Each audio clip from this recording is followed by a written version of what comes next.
Siapa dulu yang akan beri keterangan dari kuasa hukum? Pak Dr. Margarito Kamis dulu. Oh, silakan. Silakan Pak Margarito. Sudah pemanasan di panel lain kan, tinggal meneruskan saja.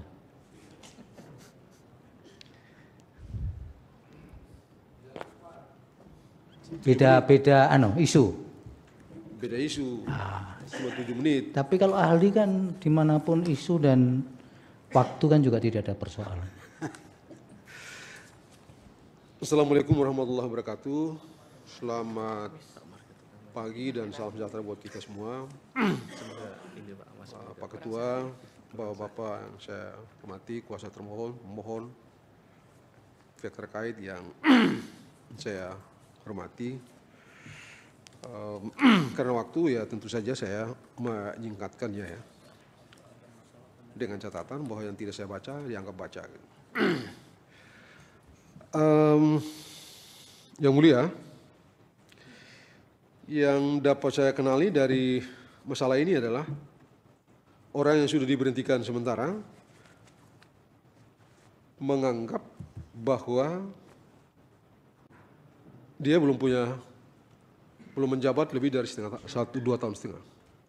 Dan saya kira di batas tertentu tampak rasional. Rasional karena ya bertolak dari putusan-putusan Mahkamah Konstitusi yang beberapa waktu lalu itu, karena menghitung sementara yang menyamakan jabatan sementara dan tetap. Di beberapa putusan yang lalu kan begitu. Orang yang sementara realnya sudah dianggap sudah 2,5 periode. Mau sementara atau tetap satu periode kalau sudah lebih dari setengah tahun. Di situ masalahnya. Dengan begitu maka orang ini menganggap ya kalau begitu saya berhenti di sini, maka saya bisa maju. Apa begitu hukumnya? Itu masalah. Nah karena itu menurut saya dan jujur ya, kalau kita cek hukum, terminologi jabatan sementara nggak ada. Yang adalah berhentikan sementara. Jabatan sementara itu terminologi yang lahir dari putusan-putusan Mahkamah Konstitusi itu. Makanya, tapi apa logis menyamakan jabatan sementara dan jabatan tetap? Satu, yang kedua, logiskah dan rasionalkah putusan-putusan Mahkamah Konstitusi itu yang sudah-sudah itu demi hukum menyampingkan konstitusionalitas dari pasal-pasal yang ada dalam Undang-Undang 23 2014 tentang Pemda. Sementara Undang-Undang Pemda itu tidak satupun baik diuji maupun dipertimbangkan dalam putusan-putusan mahkamah itu.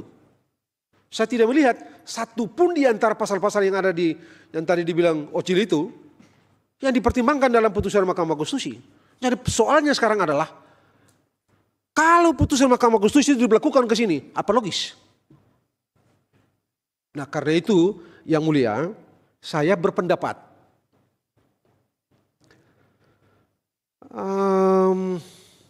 udah berlakukan itu putusan yang sudah-sudah itu pada mereka yang uji itu putusan, uji pasal 7 huruf N itu. Kan dia ragukan tuh. Undang-Undang Pilkada. 7 ayat 2 huruf N. Ya, berlakukan pada mereka yang uji. Yang tidak uji jangan berlakukan.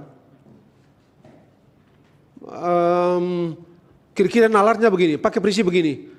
Lakukan dengan hukum yang sama, dengan cara yang sama, untuk hal yang sama. Bedakanlah hukum dengan cara yang sama untuk hal yang berbeda. Supaya jangan menyamakan dua hal yang sama dan jangan membedakan dua hal yang berbeda. Jangan menyamakan dua hal yang sama, jangan membedakan dua hal yang sama dan jangan menyamakan dua hal yang berbeda. Orang tidak uji bagaimana samakan dengan orang yang uji? Ada soal yang mulia. Kalau jabatan sementara itu dianggap sama, disamakan, dianalog sama dengan jabatan tetap.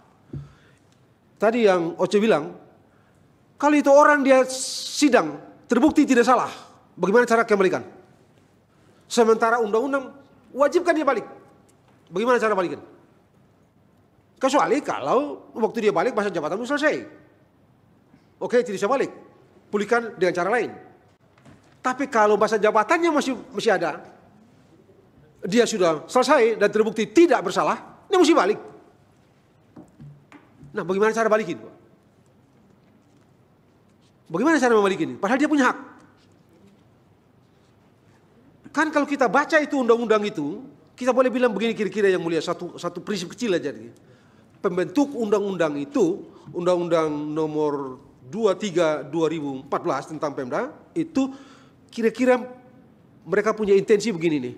Oke, bupati-bupati itu bisa dipercepat pemberhentiannya, tidak mesti 5 tahun, dengan sebab yang halal. Apa sebab yang halal? Masuk penjara. Masuk penjara. Lakukan tindak pidana korupsi, narkoba, teroris, masuk penjara, udah berhenti kau. Halal. Tidak bisa menggunakan cara yang tidak halal memberhentikan orang. Begitu pembentuk undang-undang maunya. Sialnya, dan ini rumit ini. Sedikit agak rumit, tapi saya yakin serumit apapun ini, Mahkamah Konstitusi pasti menemukan cara mengakhirinya. Pasti itu. Sangat pasti. Nah, kan sudah putus, kita tidak bisa bikin apa-apa. Karena sistem, pas udah pelan bilang begitu, mau apa? Jadi, karena itu yang mulia, saya tidak baca sesuatu, saya anggap sudah baca. Berlakukan putusan-putusan mahkamah itu pada mereka yang uji itu pasal. Dan jangan berlakukan pasal itu pada orang yang tidak uji itu pasal. Mengapa? Sekali lagi, karena pasal-pasal dalam Undang-Undang 23 2014 jangankan diuji, dipertimbangkan dalam pertimbangan putusan-putusan itu tidak. Karena itu menurut saya tidak cukup rasional dan logis kalau kita berpendapat bahwa karena ini undang-undang pilkada dan undang-undang Pemda ini satu rezim, maka kita berlakukan katakanlah lex spesialis, derogat legi general segala macam gitu. Tapi bagi saya itu juga tidak logis, tidak rasional. Why? Karena tidak ada jembatan yang untuk masukin ke sana. Sebab apakah sekarang kita, terutama yang mulia, majelis yang mulia ini berpendapat bahwa pasal-pasal dalam undang-undang Pemda, pasal 60, pasal 63, pasal 7 dan segala macam itu sudah tidak berlaku dengan putusan Mahkamah Konstitusi itu? Bagi saya pasti berlaku. Valid secara undang-undang karena di sistem kan cuma ada 2 tuh, yang mulia paham tuh. Undang-undang nyatakan tidak berlaku kalau Mahkamah Konstitusi bilang tidak berlaku, inkonstitusional, atau pembentuk undang-undang cabut. Cuma ada 2, tidak ada cara lain. Ya sudah, waktunya sudah habis.